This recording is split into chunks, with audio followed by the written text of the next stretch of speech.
Welcome back once again to the Shadow Gallery. And we're about to do our book of the week, so keep your eyes peeled. Here it comes. The book of the week for this week is Brightest Day number 23. Now this, a lot of questions are answered in this particular issue. And it leads to some pretty scary revelations, and ultimately something that is just,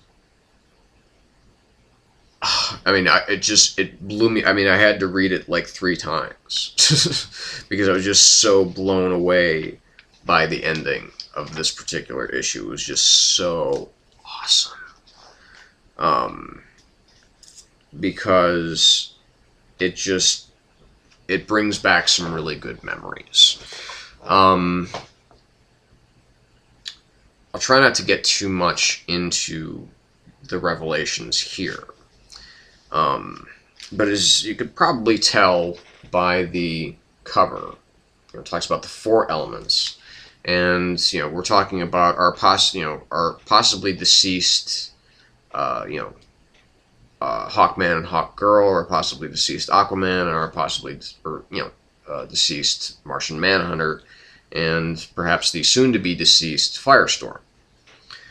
The White Ring, it seems to have a very, the White Ring, the White Ring and the White Lantern, they seem to have a benevolent agenda. It still seems to be benevolent, but what seems to be a little scary is that while carrying out a benevolent agenda, it may not be afraid to jump through some kind of moralistic hoops, if you will. So knowing that certain people are going to die in order to bring about the changes that the White Lantern requires, that doesn't seem to bother the Ring too much. And so, but it's dealing with, finally, kind of Captain Boomerang kind of resurfaces in this issue. All hell is breaking loose in this issue, by the way, all over the Earth. And the forest in Star City is surrounded by an impenetrable, kind of force field, kind of at the epicenter.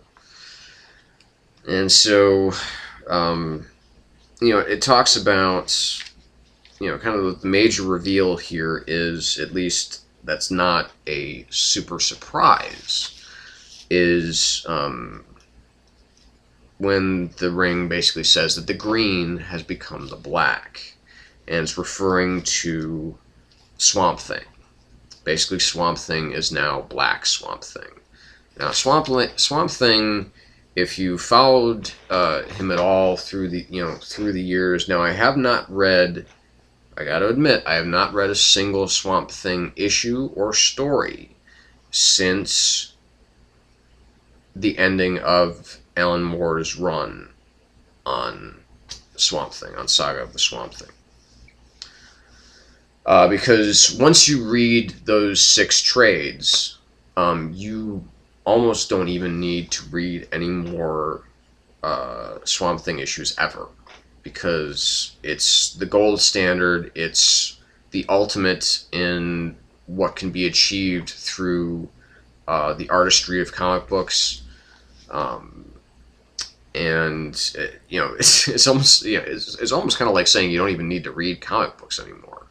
Obviously, not the best thing that he's ever done done for DC, but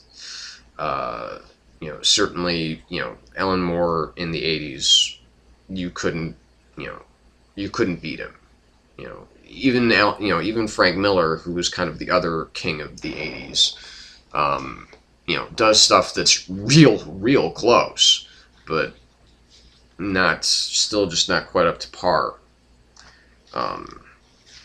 And So the fact that Swamp Thing, so in order to, in order to really kind of understand this issue and understand why I'm so jazzed about it, is you almost kind of have to read some of Alan Moore's run on Swamp Thing. Or, if they've mentioned things like the Parliament of Trees since then, which I'm sure that they probably have, then that's, it's just, obviously, I'm just saying it's a really good idea to go out and get, a couple of those Swamp Thing trades anyway, because you're really going to be loving it.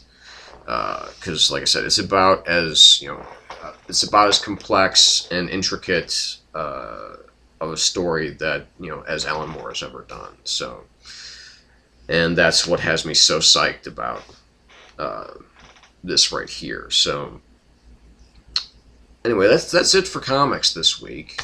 Catch my review of Battle Los Angeles, which I'm also putting up tonight.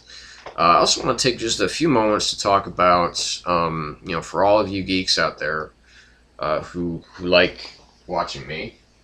Hold on, I'll be right back.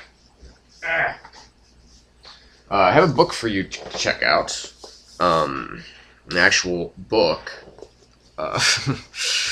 and that is this book right here.